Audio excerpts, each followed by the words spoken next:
Assalamualaikum warahmatullahi wabarakatuh. Bismillahirrahmanirrahim. Alhamdulillahi rabbil alamin. Assalatu wassalamu ala asyrafil anbiya wa imamil mursalin wa ala alihi wa ashabihi ajma'in. Amma ba'd.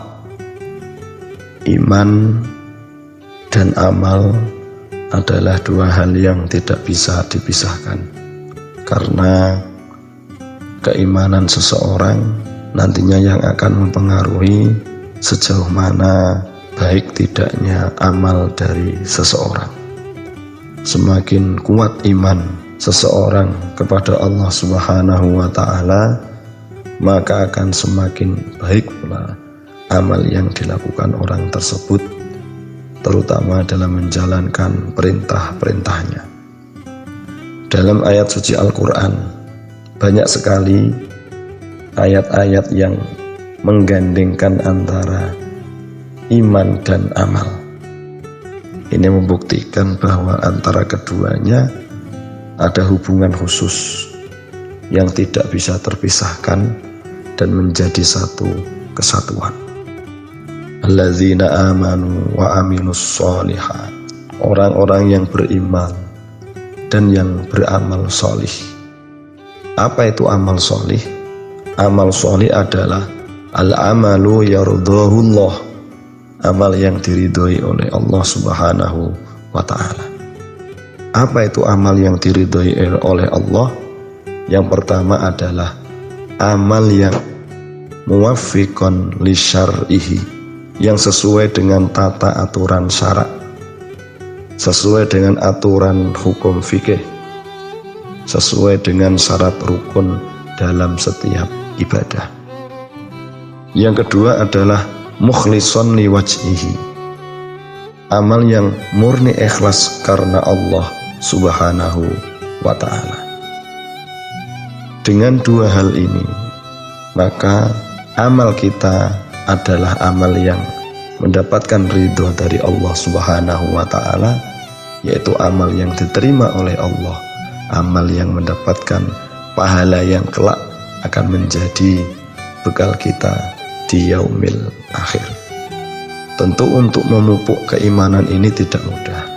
Banyak godaan, banyak cobaan, banyak hal yang harus kita hindari agar supaya keimanan kita ini tetap teguh, keimanan kita ini tidak goyah, keimanan kita ini semakin kuat, sehingga dalam kita beramal akan benar-benar melakukan secara baik.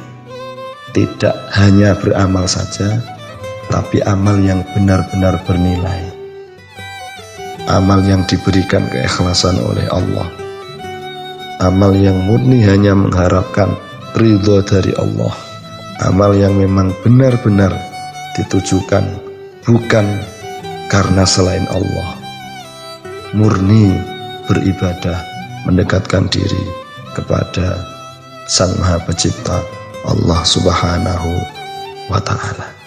Lalu bagaimana agar kita senantiasa menjaga keimanan kita agar tetap utuh, agar tetap kuat, agar tetap teguh?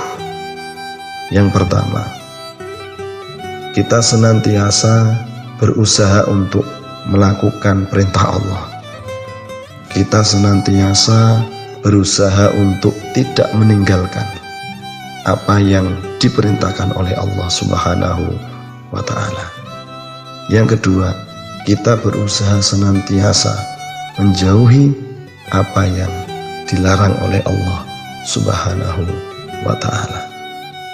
Dengan dua hal ini, maka keimanan kita akan semakin kuat, karena setiap orang yang beriman pasti akan melakukan dua hal tersebut. Satu, melakukan perintah. Dua, menjauhi larangan. Sebenarnya ibadah-ibadah yang kita lakukan ini juga bentuk dari pengamalan dua hal tadi. Kita melakukan kebaikan, itu perintah Allah. Secara otomatis ketika melakukan kebaikan, kita meninggalkan hal yang tidak baik. Karena itu dalam setiap ibadah ada hal yang harus kita perhatikan. Jangan sampai sebuah ibadah tercampur dengan hal-hal yang tidak baik. Jangan sampai ketika melakukan kebaikan, jangan dibarengi dengan hal-hal yang tidak baik. Karena keduanya ini harus berjalan seiring seirama. Melakukan sedekah jangan disertai dengan menyebut-nyebut orang yang diberi.